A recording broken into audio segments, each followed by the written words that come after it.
151 స్థానాలతో బలమైనటువంటి నేతగా, బలమైన ముఖ్యమంత్రిగా 2019లో ప్రభుత్వాన్ని ఏర్పాటు చేసిన వైకాపా అధినేత వైఎస్ జగన్మోహన్ రెడ్డి పార్టీ ప్రతిష్టత రోజు రోజుకి దిగజారిపోతుందంటున్నాయి కూటమి నేతలు, కూటమి వర్గాలు. అయితే కేవలం 11 స్థానాలకే 2024లో వైకాపా పరిమితం అవటం, అదేవిధంగా కూటమి పెద్ద ఎత్తున మరెన్నడూ లేని విధంగా, ఎక్కడా లేని విధంగా, భవిష్యత్తులో రాని విధంగా మరి విజయాన్ని నమోదు చేయటం కనుక చూస్తే వైఎస్ఆర్ కాంగ్రెస్ పార్టీకి భవిష్యత్తు ఉందా అనే ప్రశ్నార్థకమైనటువంటి మాటలు కూడా వినపడతా ఉన్నాయి. తాజాగా నెల్లూరు వెళ్ళినటువంటి వైకాపా అధినేత సమావేశానికి ఏదైతే పిన్నెల్లి రామకృష్ణారెడ్డిని కలిసి ఆ తర్వాత ఆయన ఒక బహిరంగ ప్రెస్ మీట్ కూడా పెట్టిన పరిస్థితి ఉంది. అక్కడెక్కడా కనిపించిన నెల్లూరు సిటీ ప్రెసిడెంట్ అంటే ఇక్కడ ఒక చోట కాదు, అనేక చోట్ల అటు స్థానిక సంస్థలు ఉన్నటువంటి జెడ్పీటీసీలు, ఎంపీటీసీలు, ప్రధానంగా చెప్పాలంటే మున్సిపాలిటీలోని వైకాపా కార్పొరేటర్లు ఒక్కొక్కరుగా కొన్ని కార్పొరేషన్ల మూకొమ్మడిగా కూటమి వైపుకి వెళ్తున్న పరిస్థితులు స్పష్టంగా కనపడతా ఉన్నాయి. 11 స్థానాలతో ఉన్నటువంటి వైఎస్ఆర్ కాంగ్రెస్ పార్టీకి భవిష్యత్తు ఉంటుందా లేదా అనేది ప్రశ్నార్థకంగా మారిన పరిస్థితి ఉంది. అయితే వైకాపా ఎమ్మెల్యేలు, మాజీ ఎమ్మెల్యేల పరిస్థితి ఏంటి? ఒకవేళ ఎమ్మెల్యేలను కూటమి నేతలు తీసుకున్నప్పటికీ కూడా మరి మాజీ ఎమ్మెల్యేలు, మాజీ మంత్రుల పరిస్థితి ఏంటి? వారి స్థానంలో ఆల్రెడీ కూటమి ఎమ్మెల్యేలు ఉన్న అవకాశం ఉంది కాబట్టి వారిని తీసుకునే పరిస్థితి లేదు. సో మరి వారందరికీ కూడా ప్రత్యామ్నాయం ఏంటి అంటే కాంగ్రెస్ పార్టీ ప్రత్యామ్నాయంగా స్పష్టంగా కనపడుతుంది. సాక్షాత్తు వైఎస్ రాజశేఖర రెడ్డి కుమార్తె షర్మిలారెడ్డి నాయకత్వంలో వైకాపా మాజీ ప్రజాప్రతినిధులందరూ కూడా ఆమె నాయకత్వంలో చేరతారనేటువంటి ప్రచారం పెద్ద ఎత్తున కూడా జరుగుతూ ఉంది. ఇటీవల కాలంలో 2 రోజుల నుంచి కూడా అటు జగన్మోహన్ రెడ్డి పులివెందుల శాసనసభ్యులుగా ఉన్నారు, ఆయన రాజీనామా చేసి కడప పార్లమెంటుకి ఆయన పోటీ చేస్తారు, అవినాష్ రెడ్డిని అక్కడ రాజీనామా చేపిస్తారు అనేటువంటి రకరకాల ప్రచారాలు అయితే జరుగుతున్న పరిస్థితి ఉంది. సో ఏది ఏమైనప్పటికీ కూడా నేడు వైఎస్ఆర్ జయంతి సందర్భంగా పెద్ద ఎత్తున Congress party, AP Congress party Sharmila నాయకత్వంలో పెద్ద ఎత్తున వైఎస్ఆర్ జయంతిని జరుపుతున్న పరిస్థితి ఉంది. వైఎస్ రాజశేఖర రెడ్డి దివంగత ఆంధ్రప్రదేశ్, ఉమ్మడి ఆంధ్రప్రదేశ్ ముఖ్యమంత్రి 75వ జయంతి ఆంధ్రప్రదేశ్లో అంగరంగ వైభవంగా జరుగుతుంది. సాక్షాత్తు ఆయన జయంతి ఉత్సవాలకు తెలంగాణ రాష్ట్ర ముఖ్యమంత్రి రేవంత్ రెడ్డితో పాటు ఉప ముఖ్యమంత్రి కూడా కొద్దిసేపటి క్రితమే వారు కూడా ఈ సమావేశానికి హాజరైనటువంటి పరిస్థితులు ఉన్నాయి. అంటే జగన్మోహన్ రెడ్డి ఏనాడు కూడా ఈ స్థాయిలో పక్క రాష్ట్రాల ముఖ్యమంత్రులను, మంత్రులను పిలిచి ఈ స్థాయిలో ఎప్పుడు కూడా వైఎస్ఆర్ జయంతి చేయలేదనేటువంటి ఒక అభిప్రాయం వైకాపా నేతల్లో కూడా కలుగుతూ ఉండటం, ప్రధానంగా చెప్పాలంటే వైఎస్ రాజశేఖర రెడ్డి అభిమానుల్లో పెద్ద ఎత్తున కలుగుతుండటం కనుక చూస్తూ ఉంటే ప్రత్యామ్నాయం అంటే కూటమి చేర్చుకున్నటువంటి పరిస్థితుల్లో వైకాపాకి సంబంధించిన ప్రజాప్రతినిధులకు ప్రత్యామ్నాయం వైఎస్ షర్మిలారెడ్డి అనేది చర్చ అయితే పెద్ద ఎత్తున మొదలైంది. అన్న వద్దనుకుంటే చెల్లి వైపు అనేటువంటి అంశాలు చర్చిద్దాం. ఇదే వాళ్ళ ప్రైమ్ డిబేట్. ఈ ప్రైమ్ డిబేట్లో మనతో పాల్గొనడం కోసం రావెల కిషోర్ బాబు గారు, మాజీ మంత్రివర్యుల ఆంధ్రప్రదేశ్కి సంబంధించి మనతోటి జూమ్ కాల్ అందుబాటులో ఉన్నారు. అదేవిధంగా పాపారావు గారు, సీనియర్ రాజకీయ విశ్లేషకులు మనతోటి జూమ్ కాల్ అందుబాటులో ఉన్నారు. అదేవిధంగా కృష్ణాంజలి గారు, సీనియర్ రాజకీయ విశ్లేషకులు మరికొద్దిసేపట్లో మనతో జూమ్ కాల్ జాయిన్ అవుతారు. రైట్, ముందుగా రావెల కిషోర్ బాబు గారితో మాట్లాడదాం, మాజీ మంత్రివర్యులు. రావెల కిషోర్ గారు, గుడ్ ఈవినింగ్ సార్. సార్ మీ వాయిస్ మీట్లో ఉంది, ఒకసారి అన్మ్యూట్ చేయండి సార్.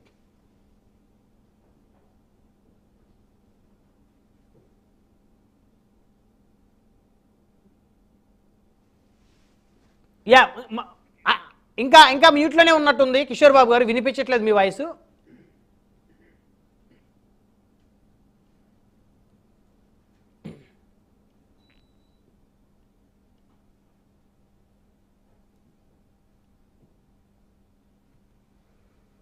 రైట్, మళ్ళీ వస్తాను కిషోర్ బాబు గారు మీ దగ్గరికి.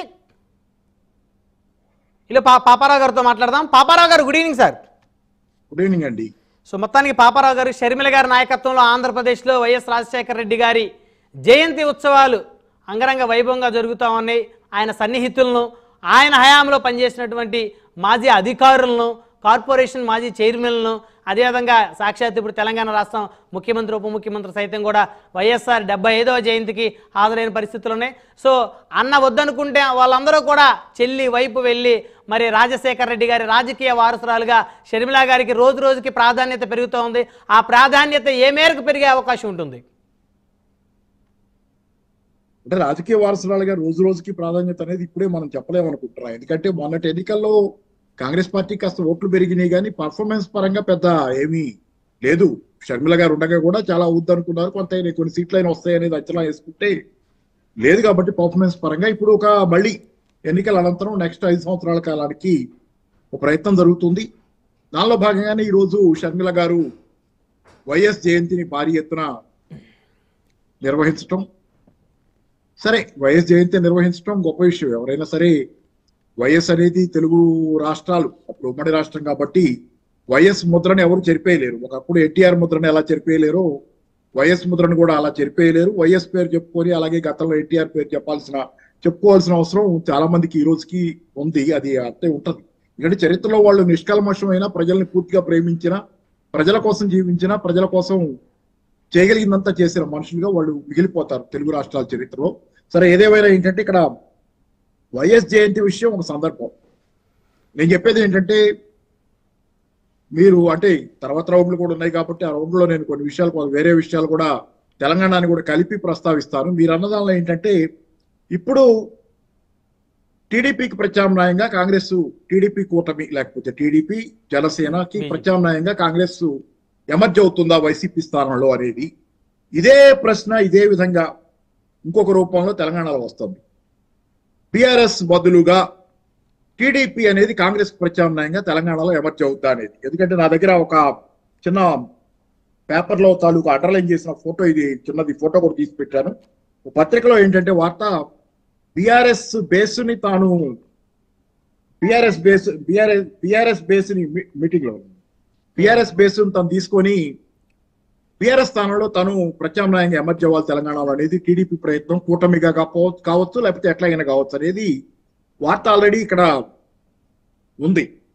కాబట్టి ఏంటంటే 2 చోట్ల జరుగుతున్న ఒక ప్రయత్నాన్ని మీరు గమనించండి. అక్కడ వైసీపీని రిప్లేస్ చేసే ప్రయత్నం ఒకటి, తెలంగాణలో టీఆర్ఎస్ రిప్లేస్ చేసే ప్రయత్నం ఒకటి. ఈ రెండింటిని అంటే ఒక రకంగా కేసీఆర్ గారిని జగన్ గారిని పూర్వపక్షం చేసుకుని రాజకీయాలు ముందుకు సాగిపోయే ప్రయత్నం ఒకటి జరుగుతుంది. దీనిలో మంచి చెడుల గురించి చర్చించాల్సిన అవసరం, ఈ చర్చ కూడా ఇంకా కాసేపు ఉంది కాబట్టి చాలా టైము.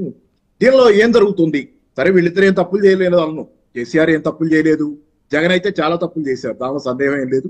చాలా తప్పులు చేశారు, చేయకూడని తప్పులు చేశారు కాబట్టి అంత పెద్ద శిక్ష పడింది.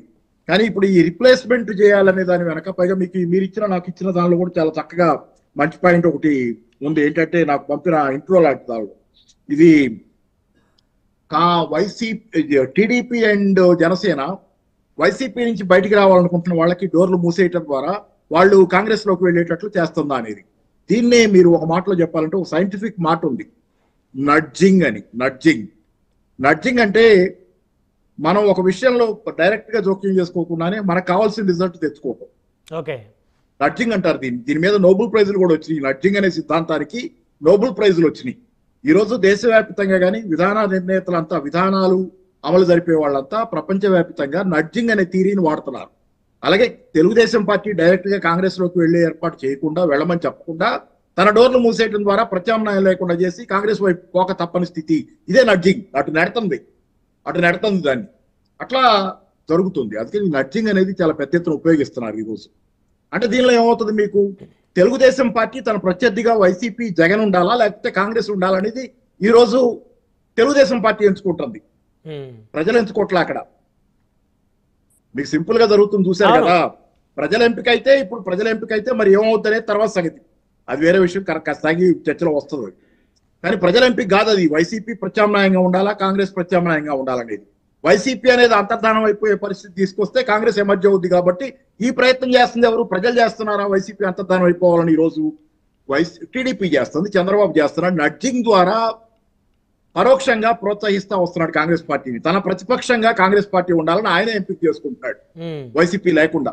కాబట్టి ఇది ప్రజల ఎంపిక కాదు. ఇక్కడ స్పష్టంగా తెలంగాణలో కూడా గమనించండి మీరు, షర్మిల గారు రేవంత్ రెడ్డి షర్మిల గారు కాంగ్రెస్ లోకి రాకుండా గేట్లు మూసి ఆంధ్రప్రదేశ్ వైపు పోవటానికి డోర్ అటు అనివార్యంగా పోవాల్సిన స్థితి కల్పించడం ద్వారా ఆంధ్రప్రదేశ్ లో ఆమెను కూర్చోబెట్టారు కాంగ్రెస్ లో. లేకపోతే తెలంగాణలో ఉండేదా షర్మిల గారు? ఉండేవారా? తెలంగాణ కాంగ్రెస్ లో చేర్చుకుంటే మరి అట్లాగే జరిగేది కదా. ఒక ఏదైనా పదవిచ్చో లేకపోతే దానిలో పార్టీలో ఎంపీలో లేకపోతే ఇంకోటో చేసుకుని ఇక్కడ ఉంచుకుంటే ఈ డోర్ మూయటం ద్వారా అక్కడ డోరు అటు వెళ్ళక నడ్జింగ్, అది కూడా మీకు అక్కడ కూడా నడ్జింగే కనపడుతుంది. మీకు సింపుల్ గా డోర్ మూసేస్తే ఆమెకి చర్చల్లో వాటిల్లో సరే అటు వెళ్ళమ్మా అని చెప్తే వెళ్ళక తప్పని స్థితిలో అట్లా ఏంటంటే అంత ముందంతా తెలంగాణ కోడల్ని నేను ఇక్కడ కాదంటే ఎవరు నేను ఊరుకుంటాను అని మాట్లాడినావే కదా. అవును. అది ఆంధ్రప్రదేశ్ ఎన్నికల్లో కూడా సబ్జెక్ట్ అయిందిగా. ఆమె తెలంగాణ కోడలు అంది, ఇప్పుడు అక్కడికి పోయి నేను అక్కడే అంది, మళ్ళీ ఇక్కడికి వచ్చింది ఏంటి, ఇవన్నీ మాట్లాడినాయి కదా. అందుకని ఏంటంటే నడ్జింగ్ జరుగుతుంది, బాగా నడ్జింగ్ చేస్తున్నారు ఎవరు పైకి కలపడకుండానే. తెలంగాణలో ప్రతిపక్షంగా టీడీపీ ఉండటానికి ఓ నడ్జింగ్ జరుగుతుంది. అంటే రేవంత్ రెడ్డి గారు పిఆర్ఎస్ ఎమ్మెల్యేని తీసుకోవడం రూపంలో, పిఆర్ఎస్ ని ఖాళీ చేయడం రూపంలో, పిఆర్ఎస్ ని డిమోలరైజ్ చేయడం రూపంలో అక్కడ ఒక వ్యాక్యూమ్ క్రియేట్ అవుతుంది. ఆ వ్యాక్యూమ్ లో టీడీపీ వస్తుంది అనేది ఒక లెక్క ఇక్కడ. అంటే ఓవరాల్ గా ఒక నడ్జింగ్ ప్రాసెస్ అనేది జరుగుతుంది. ఇది ప్రజల ఎంపికలు కాదు, ప్రజలు కోరుకుని ప్రజలు చేస్తున్న పని కాదు. ఇది రాజకీయ పక్షాలు తమ ప్రతిపక్షాలను తామే నిర్ణయించుకుంటారని, సృష్టించుకుంటారు. సార్, ఇక్కడ గత ఎన్నికలు చూస్తే 2024 మొన్న జరిగిన ఎన్నికల్లో కడప పార్లమెంట్లో షర్మిల గారు దాదాపు 1,40,000 ఓట్లు సాధించారు. అంటే ఆవిడ పోటీ చేయకపోతే అక్కడ వైకాపా ఎంపీగా ఇప్పుడు గెలిచినటువంటి అవినాష్ రెడ్డి గారు కూడా ఓడిపోయేవారని రకరకాల అభిప్రాయాలు, రకరకాల విశ్లేషకులు చెప్తా ఉన్నారు. సో అంటే షర్మిల గారు ఎంతో కొంత తన సొంత గడ్డ మీద ప్రభావం చూపారు. ఈ ప్రభావం రోజు రోజుకు పెరిగితే ఖచ్చితంగా ఆవిడ మరో ప్రత్యామ్నాయ శక్తిగా ఎదుగుతారనేది అందరి అభిప్రాయం.